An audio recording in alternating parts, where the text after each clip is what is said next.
تو آج شاید کوئی گھرانہ، شاید کوئی خاندان، خوش قسمت گھرانہ خاندان ایسا ہو جو آپس کے جھگڑوں سے محفوظ ہو۔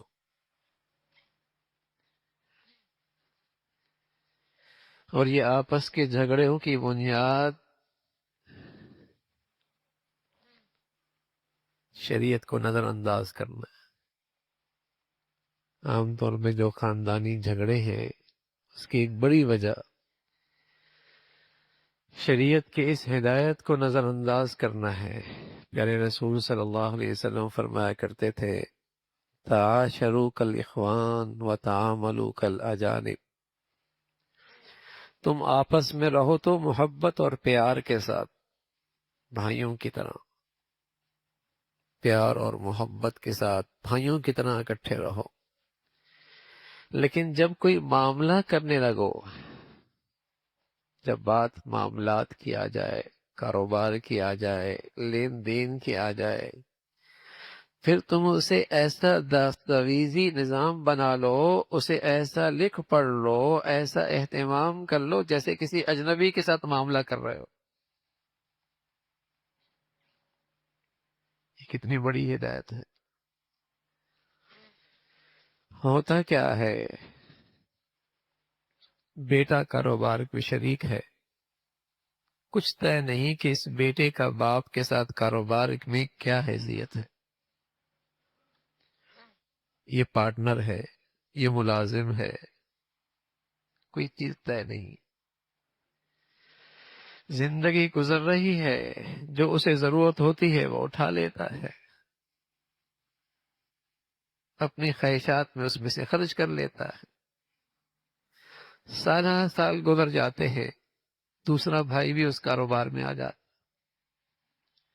تیسرا بھائی بھی کاروبار میں آ جاتا ہے، ان کی شادیاں ہو جاتی ہیں، ان کی اولادیں ہونے لگتی ہیں، باپ کا انتقال ہو جاتا ہے، اب جھگڑے کھڑے ہو جاتے ہیں۔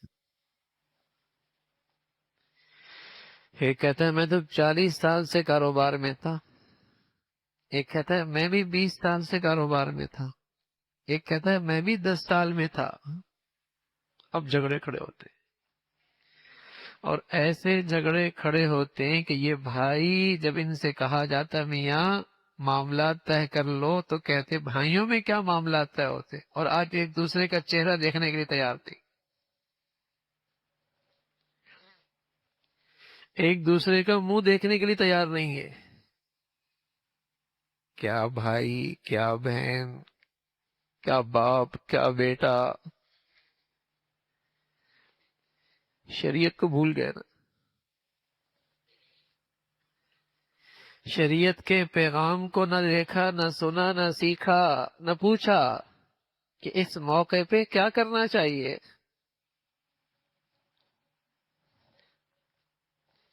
اور اس سے زیادہ تکلیف دہ بات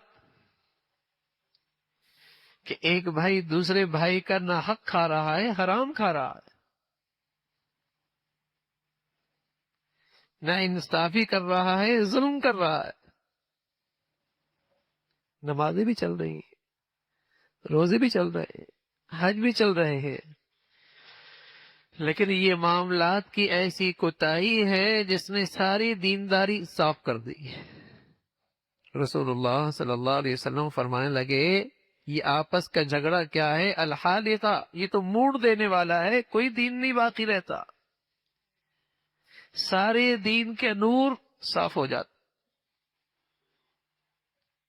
کوتاہی کہاں ہوئی کہ جب بات معاملات کی آئی وہاں شریعت کو نظر انداز کر دیا، جب بات لین دین کی آئی، کاروبار کی آئی، وہاں شریعت کو نظر انداز کر دیا۔ رسول اللہ صلی اللہ علیہ وسلم فرمانے لگے رہو بھائیوں کی طرح، محبت سے، پیار سے، لیکن جب معاملہ کاروبار کا آ جائے، معاملات کا آ جائے، لین دین کا آ جائے، ایسا معاملہ کرو جیسے اجنبی ہوتا ہے۔ تحریر کر، معاملہ بالکل صاف ہو، کہیں ابہام نہ رہے۔ ہاں ٹھیک ہے، معاملہ صاف ہے، یہ اس کا حق ہے، یہ اس کا حق ہے، پھر کوئی ایثار کر لے، پھر کوئی احسان کر لے، پھر کسی کو ہدیہ دے دے، پھر کوئی کسی کے ساتھ تحفے کے ساتھ معاملہ کر لے، پھر کوئی شخص اپنے حق سے دستبردار ہو جائے، یہ سب مبارک، لیکن معاملات طے تو ہوں کہ اس کا حق ہے کتنا، اس کی ملکیت کیا ہے، کاروبار میں، اس زمین میں، اس گھر میں، اس لین دین میں اس کا اپنا حق کتنا بنتا ہے۔ گھر بنا دیے، باپ بھی موجود ہے، بیٹا بھی موجود ہے، اور اس گھر میں باپ کا پیسہ بھی لگ رہا ہے، بیٹے کا پیسہ بھی لگ رہا ہے۔ اب جب اس کا انتقال ہوا، بہنیں کس حیثیت میں اس گھر میں شریک ہیں، باقی چھوٹے بھائی اس گھر میں کس انداز سے شریک ہیں، کچھ طے نہیں ہے۔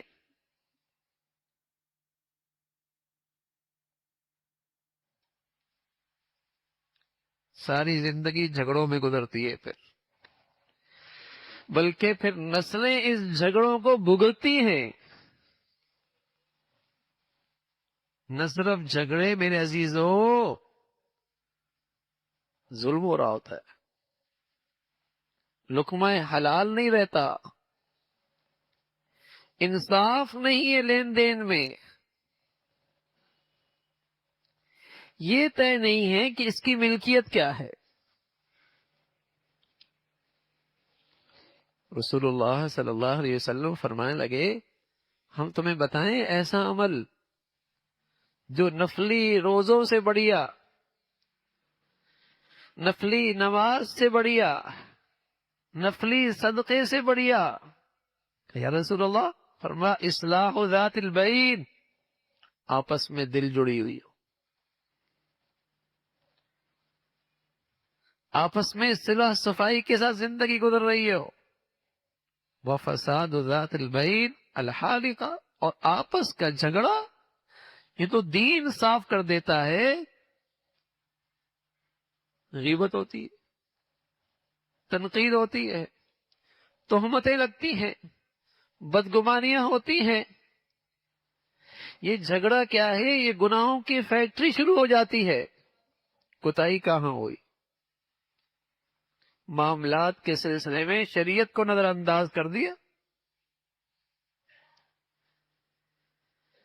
گھر بن رہا تھا، ملکیت طے ہوتی، اس میں کون کس قدر جرے کا شریک ہے، کس کی کتنی ملکیت ہے، باپ کا ہے، بیٹا ویسے رہ رہا، کاروبار والد کا ہے، بیٹا بطور ملازمت کے ہے، طے ہو۔ ٹھیک ہے، پہلا بڑا بیٹا ملازمت کے طور پہ آیا، پھر چھوٹا بیٹا آیا، پھر اس کے بعد چھوٹا آیا، والد دنیا سے چلے گئے، شریعت کے مطابق سب میں برابر کی تقسیم ہو۔ جو پہلے آیا اس نے اپنے حصے کی تنخواہ لی، لیکن اسے ملازمت کی حیثیت سے تنخواہ نہ دینا،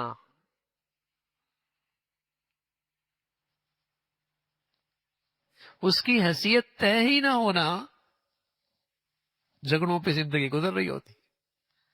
میں عرض کر رہا ہوں میرے عزیزو، پہلے تو ابتدا میں کہتے ہیں بھائیوں میں کیا لڑائی، بہنوں میں کیا جھگڑے، ان آپس میں کیا معاملات، پھر ایک وقت آتا ہے ایک دوسرے کو دیکھنے کے لیے تیار نہیں ہوتا۔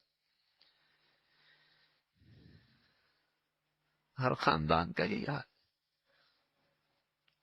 ایک بڑی وجہ ہمارے گھروں کی، خاندانوں کی جھگڑوں کی یہ ہے۔ دوسری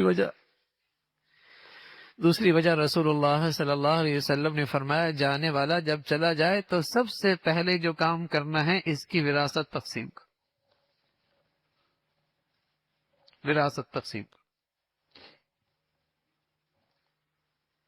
اب اس جانے والے کی ہر چیز اجتماعی ہے، ہر ایک وارث کا اس پر حق ہے۔ اب تو کسی کے لیے یہ بھی جائز نہیں ہے کہ اس مال کے بارے میں یہ فیصلہ کر دے کہ اس کو اللہ کے راستے میں دے دو،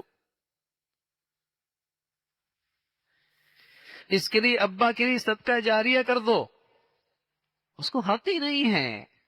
اس پر تو ہر وارث کا حق ہے۔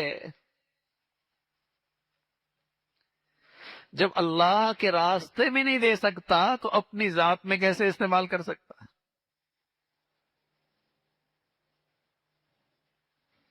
حلال نہیں رہے گا اس کے لیے.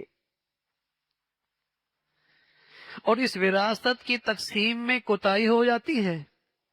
جو چیز لاکھوں میں ہوتی ہے وہ کروڑوں کو پہنچ جاتی ہے. اب بتائیے اس کو تقسیم کرنا کتنا مشکل ہوتا.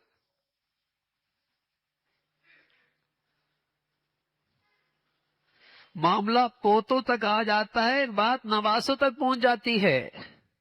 اب بتائیے اس کو تقسیم کرنا کس قدر مشکل اور بربادی کتنی ہے، ہلاکت کتنی ہے کہ اس کا لقمہ حلال نہ رہا.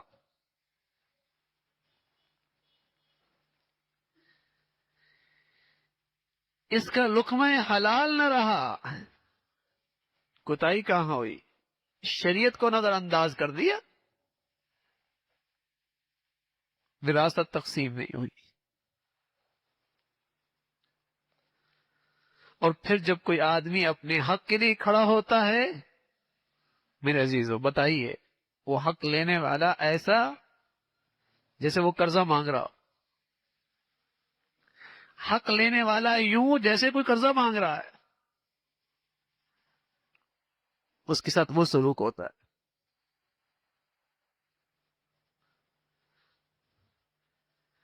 تو گھروں میں جھگڑے، خاندانوں میں جھگڑے اور اس کی نحوست رسول اللہ صلی اللہ علیہ وسلم نے فرمایا حالقہ سارا دین صاف ہو جاتا. ہر وقت دوسرے کے لیے دل میں بغض ہے. جب آدمی کا اختیار نہیں چلتا، قدرت نہیں چلتی، حق نہیں لے سکتا تو کیا ہوتا ہے؟ بغض ہوتا ہے، کینہ ہوتا ہے، نفرت ہوتی ہے.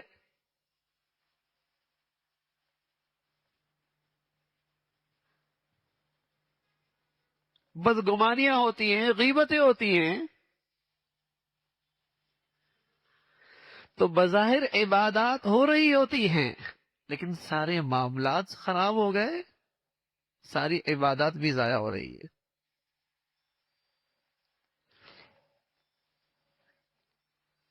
بہت بڑا عمل ہے. رسول اللہ صلی اللہ علیہ وسلم فرمانے لگے کوئی شخص حق پہ ہو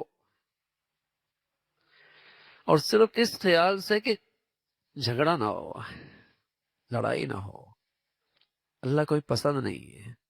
جھگڑا نہ ہو، لڑائی نہ ہو، اللہ کو ہی پسند نہیں ہے، اور اللہ کی خاطر دستبردار ہو جائے.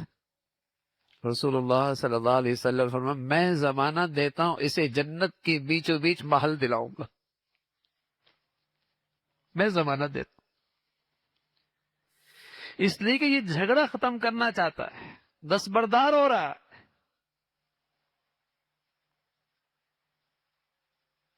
اللہ حفاظ فرمائے. اب تو جھگڑے ختم کرنے والے کوئی ڈھونڈنے سے ملے گا، جھگڑا کرنے والے بہت ملیں گے. دلوں کو ملانے والے کوئی ڈھونڈنے سے ملیں گے، دلوں میں غلط فہمیاں توڑنے والے بہت ملیں گے.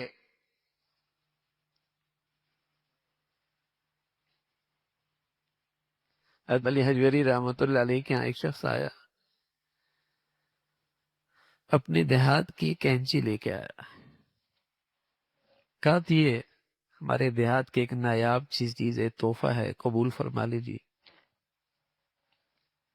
حضرت نظریں جھکائے ہوئے تھے، نظریں اٹھائیں اور فرمایا بیٹے تم کینچی لے کے آئے ہو، کینچی لے کے آئے ہو، سوئی لے کے آتے تو.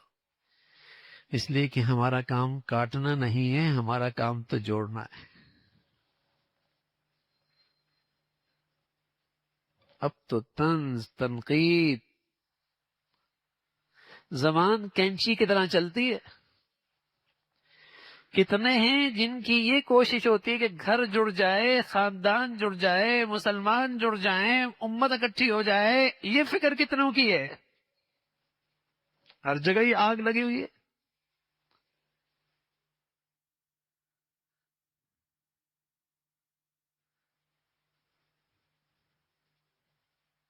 دین میرے عزیزو محبتوں کی بنیاد ہے. شریعت یہ اتفاق کی بنیاد ہے. اور سچ کہہ رہا ہوں، جس گھر کے چھت تلے رہنے والے، جو گھرانہ، جو خاندان دینی زندگی سے دستبردار ہو جائے گا، نہ اسے سکون ملے گا، نہ باہمی محبتیں ملیں گی۔ یہ پتھر پہ لکیر ہے، یہ پتھر پہ لکیر ہے۔ جو زندگیاں، جو گھرانے، جو خاندان، جو معاشرہ دینی ایمانی زندگی سے دستبردار ہو جائے گا، ماں نہ سکون رہے گا، نہ باہمی اتفاق اور محبتیں رہے گی۔ چاہے وہ ڈالر پاؤنڈ کی کہانیاں ہوں، چاہے ان کی چوپڑیوں میں فاقے ہوں، چاہے وہ زرق برق پہنتے ہوں، چاہے وہ پھٹے پرانے پہنتے ہوں، دینی زندگی سے دستبرداری ہے نا، اللہ کی طرف سے اس دنیا میں ایک عذاب کا کوڑا ہے، ایک سزا ہے۔ فَأَغْرَيْنَا بَيْنَهُمُ الْعَدَاوَةَ، ہم ان کے آپس میں عداوت کی آگ جلا دیں گے۔ فَأَغْرَيْنَا بَيْنَهُمُ الْعَدَاوَةَ، ہم ان کے درمیان عداوت کی آگ جلا دیں گے۔ اس دنیا کی سزا ہے، کسی لمحے چین نہیں۔